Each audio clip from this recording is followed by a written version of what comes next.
नमस्कार दोस्तों, ये कहानी है कानपुर में रहने वाले एक ऐसे युवक की जिसके पास धन दौलत की कोई भी कमी नहीं थी, लेकिन उसकी जिंदगी में सुकून और अपनापन बिल्कुल नहीं था।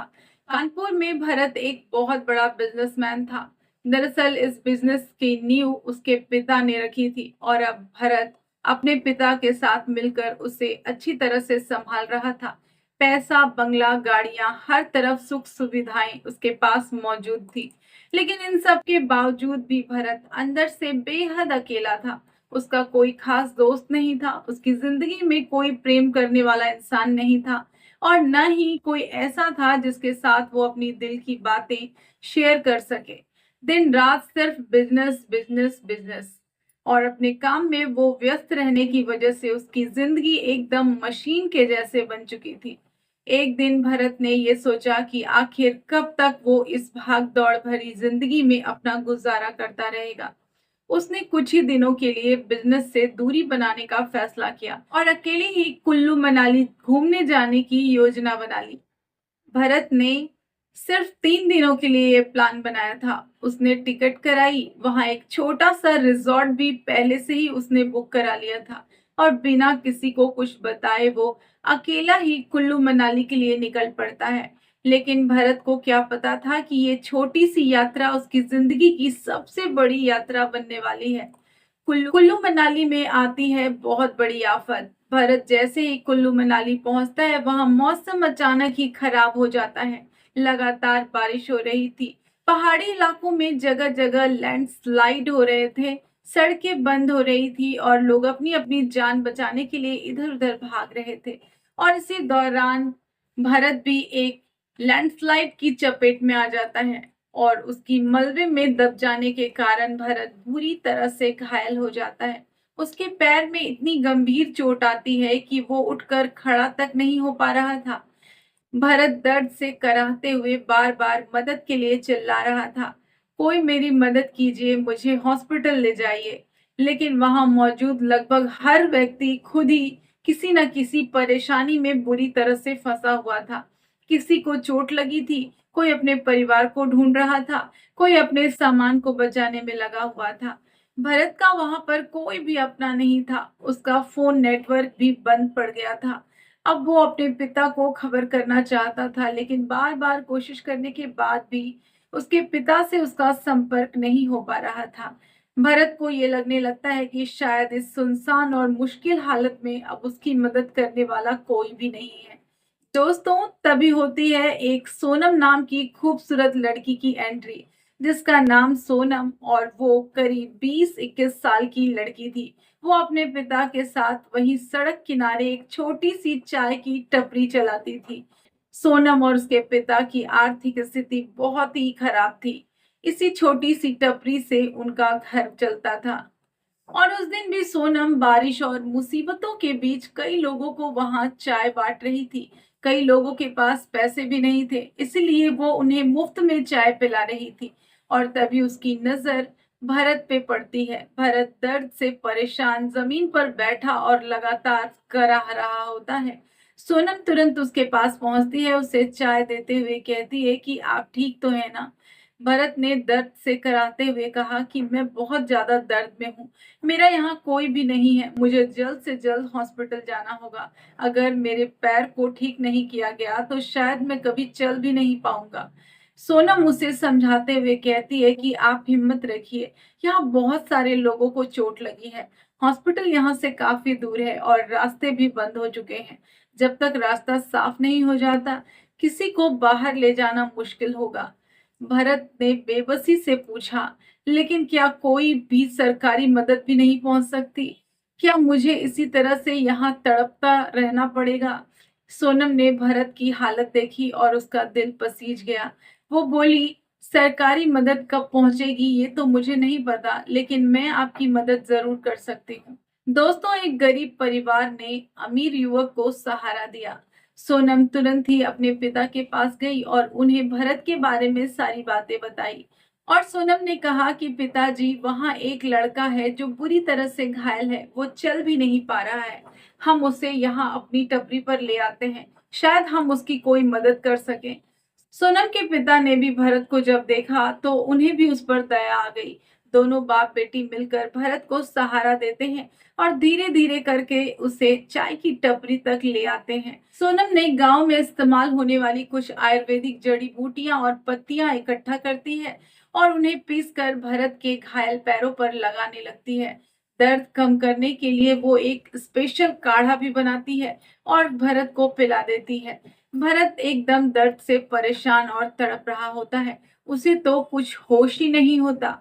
और कुछ ही देर बाद जब भरत को होश आ गया, सोनम और उसके पिता घबरा गए, लेकिन उन्होंने उसका साथ नहीं छोड़ा। वो लगातार उसकी देखभाल करते रहे। कुछ ही देर बाद भरत को जब होश आता है तो उसका दर्द पहले से कम था। सोनम और उसके पिता भरत से सवाल पूछते हैं कि आप आखिर कहाँ के रहने वाले हैं? आपके साथ कोई और क्यों नहीं आया था? भरत जवाब देता है कि मैं कानपुर का रहने वाला हूँ। मेरे साथ कोई भी नहीं आया था, मैं अकेला ही यहाँ घूमने आया था। लेकिन यहाँ पर ये जो हादसा हो गया और अब मेरा नेटवर्क भी काम नहीं कर रहा है, इसीलिए मैं अपने पिता को खबर नहीं कर पा रहा हूँ। सोनम के पिता ने कहा कि भरत जी, आपके पैर में काफी चोट लगी है। यहाँ हॉस्पिटल बहुत दूर है और रास्ते बंद हो चुके हैं। हम गांव के लोग ऐसी परिस्थितियों में इन्हीं जड़ी बूटियों से अपना इलाज कर लेते हैं।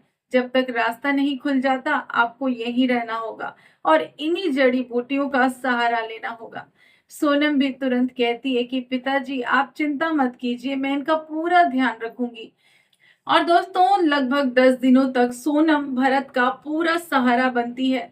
उसके बाद सोनम ने भरत की पूरी जिम्मेदारी अपने पर ले ली है। उसे समय समय पर काढ़ा देती है, उसके पैरों पर जड़ी बूटियों का लेप लगाती है, उसके खाने पीने की चीजों का ध्यान रखती है, उसकी हर जरूरतों का वो ध्यान रखती है। भरत ने कई बार ये भी कहा कि आप लोग मेरे लिए इतना कर रहे हैं, मेरे पास पैसे हैं, आप लोग ये पैसे ले लीजिए। लेकिन सोनम के पिता ने इस बात के लिए साफ मना कर दिया। उन्होंने कहा कि हमें सिर्फ आपकी दवाइयों में जो खर्च हुआ है उतने ही पैसे दे दीजिए।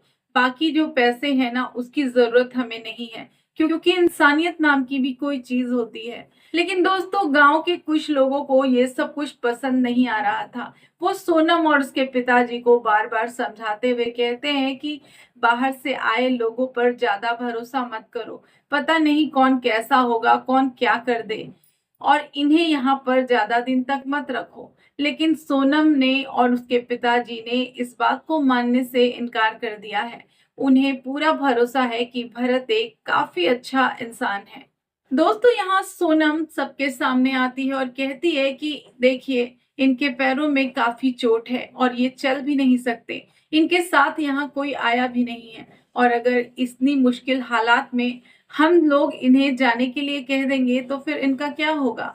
सोनम के पिता भी अपनी बेटी की बात से पूरी तरह से सहमत हो जाते हैं और इसी तरह 1-2 दिन और निकल जाता है और अब लगभग 10 दिन पूरे गुजर चुके होते हैं। इन 10 दिनों में भरत के पैर में काफी सुधार आ चुका था। हालांकि अभी भी उसके पैर पर पूरी तरह से वजन डाल नहीं सकता था, और इन 10 दिनों में भरत के पैरों में काफी सुधार आ चुका था। हालांकि अभी भी भरत अपने पैरों पर पूरी तरह से वजन नहीं डाल सकता था। लेकिन दोस्तों, इन 10 दिनों के बीच एक चीज बिल्कुल बदल चुकी थी। भरत और सोनम के बीच एक अनजाना रिश्ता बनने लगा था। दोस्तों, एक दिन सोनम के पिता घर के सामान लेने के लिए बाजार जाते हैं और तभी अचानक आसमान में काला बादल घिर जाता है। तेज तेज बारिश शुरू हो जाती है और कुछ ही देर में पानी इतना ज्यादा तेजी से बढ़ता है कि सोनम की छोटी सी चाय की टपरी में भी पानी भरने लगता है। सोनम ये देखकर घबरा जाती है। वहां पानी में खड़ी होकर सारे सामान को बचाने लगती है, और एक तरफ उसका सामान भीगने का डर था, दूसरी तरफ भरत उस छोटी सी जगह में उसी पलंग पर लेटा हुआ और सोनम को देख रहा होता है। वो लगातार बारिश हो रही होती है। करीब 1-2 घंटे तक सोनम लगातार पानी में खड़ी रहती है। भरत उसे देख रहा होता है और उसे रहा नहीं जाता, और तब वो कहता है कि सोनम जी, आप आकर इसी पलंग पर बैठ जाइए, पानी लगातार बढ़ रहा है। सोनम ने कहा कि नहीं, मैं यहीं ठीक हूँ। भरत बोला कि मैं समझ सकता हूँ कि आप मेरे पास बैठने से झिझक रही हैं, लेकिन इस वक्त हालात ठीक नहीं है। आप आ जाइए, मैं थोड़ा और दूर सरक जाता हूँ। पानी लगातार बढ़ रहा था और उसमें तरह-तरह के कीड़े-मकोड़े और छोटे जीव भी दिखाई देने लगते हैं। आखिरकार सोनम मजबूरी में उसी पलंग पर आकर बैठ जाती है और अब भरत और सोनम पहली बार इतने ज्यादा करीब हो जाते हैं। भरत ने सोनम को गौर से देखा। उसे लगता है कि ये लड़की कितनी खूबसूरत है, लेकिन इसकी खूबसूरती सिर्फ चेहरे तक ही नहीं है, इसका दिल भी उतना ही खूबसूरत है। ये तक नहीं जानती कि मैं कितना अमीर आदमी हूँ। पिछले 10 दिनों से ये बिना किसी लालच के मेरी देखभाल कर रही है, मुझे खाना दे रही है, दवाई दे रही है, मेरा अच्छे से ख्याल रख रही है, मेरे दर्द को कम करने की लगातार कोशिश कर रही है। आखिर कोई इतना अच्छा कैसे हो सकता है? उधर सोनम भी भरत को लगातार देख रही थी और वो भी अपने मन में यही सोच रही थी कि बेचारा कितना अच्छा इंसान है और इसके साथ कोई अपना तक नहीं है। इतनी मुश्किल घड़ी में ये कैसे बिना किसी अपने के हम जैसे अनजान लोगों के साथ रह रहा है। और अगर उस दिन हमने भी इसे सहारा नहीं दिया होता, इसे जाने को बोल दिया होता, तो फिर इसका क्या होता? दोस्तों, फिर इन दोनों की नजरें आपस में मिलती हैं। उनकी आंखों में एक दूसरे के प्रति बहुत ज्यादा सम्मान था, अपनापन था। और दोस्तों, अब शायद उसी पल में दोनों के दिल में प्यार की पहली दस्तक शुरू हो चुकी थी। दोस्तों, दो दिलों की पहली बातचीत शुरू हो जाती है। बारिश जब कुछ कम होती है तो दोनों एक दूसरे से अपने जीवन के बारे में बात करना शुरू कर देते हैं। भरत बताता है कि मैं कानपुर में एक बिजनेस करता हूँ। ये बिजनेस मेरे पिता ने खड़ा किया है। मैं और मेरे पिता वहीं रहते हैं। हमारे पास अच्छे खासे पैसे हैं, लेकिन सुकून नहीं है। मैंने भाग दौड़ वाली जिंदगी से कुछ दिन अपना पीछा छुड़ाना चाहा और इसीलिए इतनी दूर तक यहाँ आया था। मुझे क्या पता था कि ये मेरी जिंदगी ही बदल जाएगी और मेरा पैर फ्रैक्चर हो जाएगा और अब मैं तो चल भी नहीं पा रहा हूँ। सोनम मुस्कुराती है और कहती है कि मेरे पिताजी बहुत गरीब आदमी हैं। हम पास के ही गांव में एक छोटे से घर में रहा करते थे। मैं और मेरे पिताजी इस छोटी सी चाय की टपरी से अब अपना गुजारा करते हैं। जो भी कमाई होती है उसी में हमारा घर चलता है। दोनों देर तक बातें करते रहते हैं। धीरे धीरे बारिश थम जाती है। सोनम के पिता भी बाजार से घर वापस आ गए हैं। लेकिन दोस्तों, उस रात के बाद भरत और सोनम के रिश्ते में सब कुछ बदल चुका होता है। दोस्तों, कुछ दिन बीतने के बाद लगभग 11वें दिन भरत को ये महसूस होता है कि अब वो पहले से काफी बेहतर है और वो थोड़ा बहुत सहारा लेकर चल भी पा रहा था। भरत ने सोनम और उसके पिता को दिल से धन्यवाद दिया और उन्हें पैसे भी देने की कोशिश की, लेकिन दोनों ने पैसे लेने से साफ इनकार कर दिया। भरत बहुत ही भारी मन से वहां से निकल पड़ता है। वो चाय की टपरी से दूर जा रहा था और सोनम उसे लगातार खड़ी होकर देख रही थी। भरत भी बार बार पीछे मुड़कर सोनम को ही देख रहा था। आखिरकार फिर भरत वहां से चला ही जाता है और फिर भरत जल्दी ही कानपुर पहुंच जाता है। लेकिन कानपुर लौटने के बाद भरत को ये एहसास होता है कि वो अपने साथ लेकिन दोस्तों, कानपुर लौटने के बाद भरत को ये एहसास होने लगता है कि वो अपने साथ बहुत ही इम्पोर्टेंट चीज कुछ उसका छूट गया है।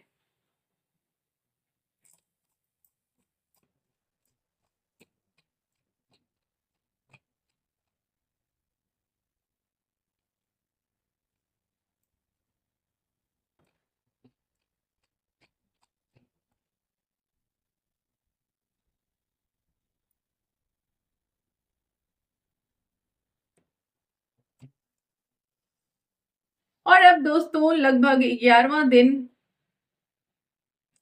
और अब दोस्तों लगभग 11वां दिन बीतता है। भरत को अब अपने आप को भरत भी अब अपने आप को अच्छा महसूस करने लगता है और तब उसे लगता है कि अब मुझे यहाँ से निकलना चाहिए। थोड़ा बहुत मैं रिकवर हो चुका हूँ और कुछ सहारा लेकर भी चल सकता हूँ। और दोस्तों, भरत दिल से सोनम और उसके पिता को धन्यवाद करता है और उन्हें कुछ पैसे भी देने की कोशिश करता है, लेकिन सोनम और उसके पिता पैसे लेने से साफ इनकार कर देते हैं। और सोनम के पिता कहते हैं कि बेटा, इंसानियत भी कोई चीज होती है। दोस्तों, जब भरत उस चाय की टपरी से निकलता है तो सोनम उसे दूर तक निहारती रहती है। भरत भी पीछे मुड़ मुड़ कर बार बार सोनम को ही देखता रहता है। और दोस्तों, उसके बाद भरत कानपुर के लिए रवाना हो जाता है। कानपुर पहुंचता है, लेकिन भरत को कानपुर में अब चैन कहाँ है। अब उसे इतनी बेचैनी होने लगती है, उसे उसे लगने लगता है कि उसने अपनी सबसे कीमती चीज कहीं खो दी है। भरत को ऐसे लगने लगता है कि उसकी जिंदगी एकदम सूनी हो गई है। ऐसा क्या था कि उसे बहुत ज़्यादा अच्छा महसूस हो रहा था, लेकिन अब उसे बेचैनी महसूस हो रही थी। उसे लगता है कि उसका सब कुछ बिखर गया है। और दोस्तों, भरत जब से कानपुर आया है, उसे ना तो चैन है, ना ही आराम है, और ना ही वो अपने बिजनेस को मन लगाकर कर रहा है, ना ही वो किसी से मिलता जुलता है। सिर्फ वो अकेले कमरे में बैठकर अपने आप से बातें करता रहता है। हर वक्त वो बेचैनी महसूस करता है। भरत के सामने हर वक्त अब सोनम का ही चेहरा आता है। भरत दिन रात सिर्फ सोनम के बारे में सोचना शुरू कर देता है, और इसके सिवा भरत की जिंदगी में अब कुछ भी नहीं था। और अब भरत को सोनम की आदत हो गई थी। वो चाह कर भी सोनम को भुला नहीं पा रहा था, और भरत ये सोचता है कि अगर वो सोनम से नहीं मिलेगा तो शायद वो जी ही नहीं पाएगा। इतनी बेचैनी, इतनी बेताबी उसने कभी भी किसी और के लिए महसूस नहीं किया था। दोस्तों, उधर सोनम का भी वही हाल था। जिस दिन से भरत कानपुर चला गया था, सोनम न ठीक से खाना खाती थी, न ठीक से वो चाय की टपरी पर काम कर पा रही थी। वो बार बार बेचैन नजर आ रही थी। वो बार बार उस पलंग पर देखती है जहां भरत हमेशा लेटा रहता था, और खाली खाली सा लगता है सोनम को। वो इतनी बेचैन हो जाती है कि वो बस दिन भर रोना शुरू कर देती है। उस और अब सोनम को ये लगने लगता है कि क्यों उसने भरत को यहाँ से जाने दिया, उसे रोक क्यों नहीं लिया, उसने अपनी दिल की बात क्यों नहीं उस भरत को बता दी। दोस्तों, अब सोनम को ये लगने लगा था कि वो भरत से प्यार करने लगी है, और ये सब कुछ सोच सोच कर सोनम रो पड़ती है, उदास हो जाती है। सोनम को इस तरह से उदास देखकर उसके पिता उससे पूछते हैं कि क्या हुआ, तुम्हें भरत की याद आ रही है ना। सोनम अपना सिर हिलाती है और कहती है कि हाँ, वो एक अच्छे इंसान थे। दोस्तों, अब कहानी में बहुत बड़ा ट्विस्ट आता है। भरत, जो कि कानपुर लौट आया था, वो वापस कुल्लू मनाली की टिकट करता है, और तीसरे ही दिन कुल्लू मनाली पहुंच जाता है। वहीं उसी चाय की टपरी पर जहां सोनम और उसके पिता रहते हैं, जहां सोनम भी उसकी जुदाई के गम में डूबी होती है। जैसे ही भरत चाय की टपरी पर पहुंचता है, वो बिना कुछ बोले सोनम को सामने देखकर दौड़कर उसे गले से लगा लेता है, और सोनम से कहता है कि सोनम, क्या तुम मुझसे शादी करोगी। सोनम की आंखों में खुशी के आंसू छलक उठते हैं, और वो भी अपनी बेचैनी को छुपा नहीं पाती, और भरत से लिपट जाती है, रोने लगती है। और भरत कहता है कि सोनम, इतने कम दिनों में तुमने मेरे दिलो दिमाग में, मेरी आत्मा में ऐसी जगह बनाई है ना कि मैं चाह कर भी तुम्हें भुला नहीं पा रहा हूँ। तुम मुझसे शादी कर लो प्लीज। मैं तुम्हें अपने साथ अपने घर ले जाऊंगा और तुम्हें बहुत खुश रखूंगा। सोनम मुस्कुराती है और अपने पिता की तरफ देखती है। सोनम के पिता भी मुस्कुराते हैं और पास आ जाते हैं, और फिर दोनों के सिर पर हाथ रखकर कहते हैं कि मुझे इस रिश्ते से कोई भी आपत्ति नहीं है।